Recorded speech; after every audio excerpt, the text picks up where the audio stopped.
Assalamualaikum warahmatullahi wabarakatuh. Sedulur sebangsa dan semair, jumpa lagi di channel Jagat Lub itu. Semoga dalam keadaan sehat, tak karang satu apa, rahmah, barokah, salam Allah curahkan untuk kita semuanya.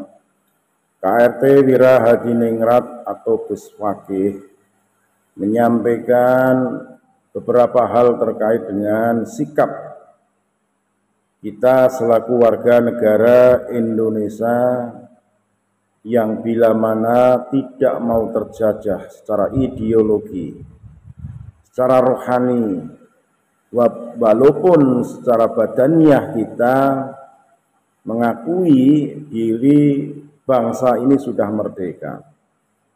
Tapi manakala kita bertemu dengan mata yang biru masih merasa minder, bertemu dengan mata yang sipit masih merasa rendah, bertemu dengan orang yang berjenggot dan berjubah mengaku sebagai duriah Rasul, kita masih kecil di hadapan mereka.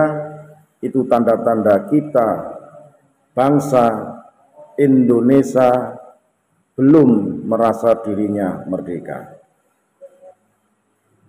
Gus Fakih menyibak tabir saat ini atas fatwa sesat imigran Yaman yang disampaikan kala itu bagaimana geger Cilegon. Banyak sekali mursid-mursid torekoh terbunuh dan menerima pidana gantung dari pihak company atas fatwa yang tidak berpihak kepada para pejuang di bumi Banten. Oleh sebab itu, perlu kiranya Gus Fakih menyampaikan hal tersebut di hadapan para kiai Madura yang notabene sudah mulai membuka diri untuk mempelajari, mengkaji terhadap apa yang disampaikan oleh Kiai Haji Maduddin Usman Al-Bantani mengenai polemik nasab Bani Pa'ali. Gus Fakih menggarisbawahi bahwa saatnya kita bangsa Nusantara bangkit untuk melawan ketidakadilan, doktrin-doktrin menyesatkan yang hanya membuahkan fanatik dan mahabbah buta yang justru akan berbenturan dengan orang-orang kita sendiri. Tidak mudah untuk menyadarkan karena sudah terpatri ratusan tahun doktrin tersebut, sehingga perlunya sedikit demi sedikit disiram dengan air pemahaman-pemahaman yang berdasarkan dalil-dalil yang masuk akal, dalil-dalil yang sahih, sehingga mereka bisa membuka diri untuk bagaimana bersikap layaknya orang yang merdeka.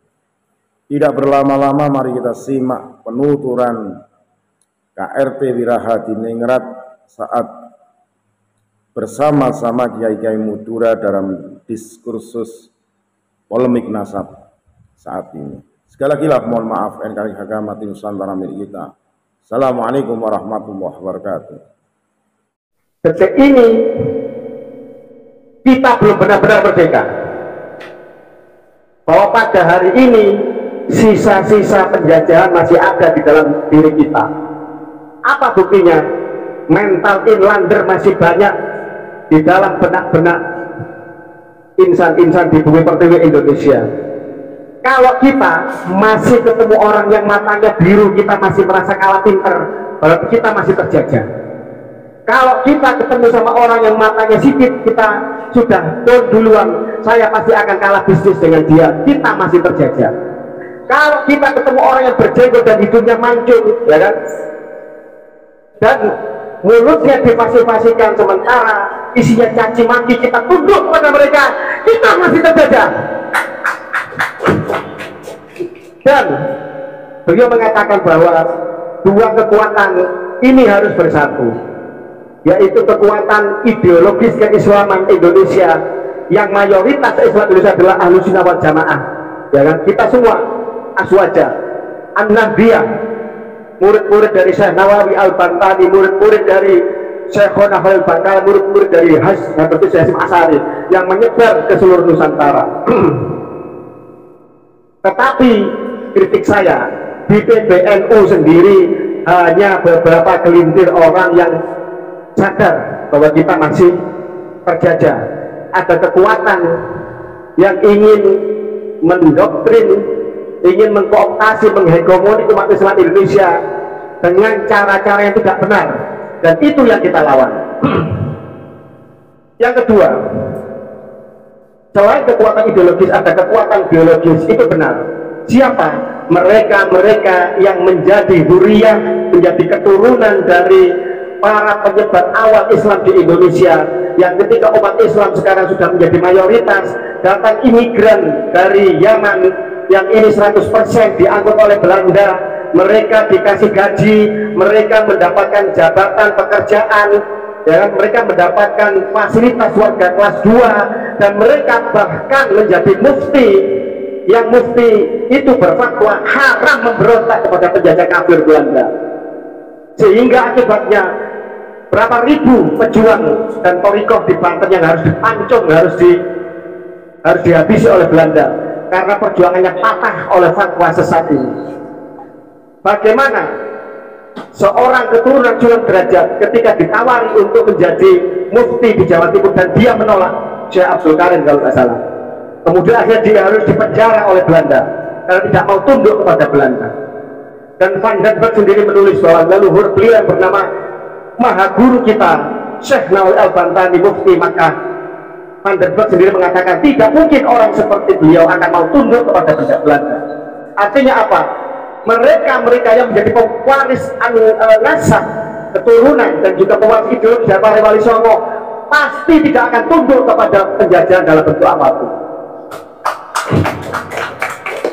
Mereka yang masih tunduk pada penjajah atau ingin menjajah, berarti mereka adalah kepanjangan tangan dari penjajah itu sendiri, dan itu yang harus kita lawan.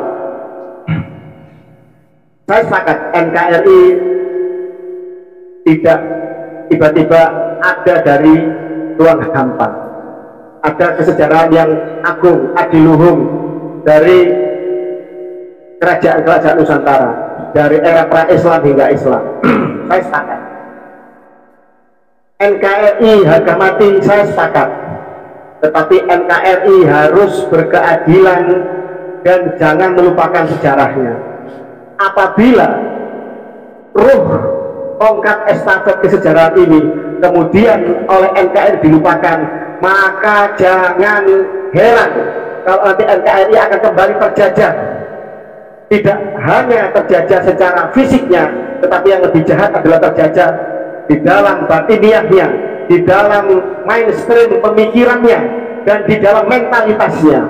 Dan ini yang sedang akan diupayakan oleh para imigran-imigran yang diangkut oleh Belanda, menjadi antek-antek budaknya Belanda untuk mengkooptasi dan menjajah umat Islam Indonesia. Ini yang harus kita lawan. Taruhannya menang atau kalah, tetapi saya yakin menang. Kematian adalah sesuatu yang niscaya akan kita dapatkan. Daripada hidup menjadi kucing, lebih baik mati sebagai macan. Semangat! Buang ketakutan di dalam benak-benak kita. Di datuk-datuk kita, leluhur kita berjuang untuk bangsa ini, berkorban tidak hanya untuk dirinya, tetapi untuk ribuan tahun lamanya, ila yaumil qiyamah, untuk anak cucunya. Kalau kita sekarang menjadi mental budak dan penakut, lebih baik mati sekarang juga atau pergi dari Indonesia. Ini orasi saya yang paling keras. Saya dikatakan sebagai wakil Mataram Bogor karena di dalam dada saya ini adalah Trans Jogja, di dada kanan saya adalah KRT Demak, di dada kiri KRT Surakarta. Kita orang etnis Jawa dan Madura adalah bagian dari Mataram Raya. Dulu seluruh Jawa dikuasai Mataram kecuali Banten. Karena ya kasihan lah. Saudara muda. Justru karena tidak kita kuasa ya akhirnya jadi sahabat, sejajar ya kan. Mereka. Jadi dua poin tentang dua kekuatan ideologis dan biologis Islam ini harus bangkit bersama-sama. Kalau PBNU tidak menyambut dan tidak sadar dan ketinggalan kereta di dalam perjuangan ini, maka sejarah akan mencatat bahwa PBNU adalah bagian dari upaya-upaya penjajahan umat Islam itu sendiri. Dan ini akan saya katakan lantang dimanapun, walaupun saya juga warga NU dan saya juga ideologis Ahlussunnah wal Jamaah An-Nahdliyah. Demikian, terima kasih. Baik.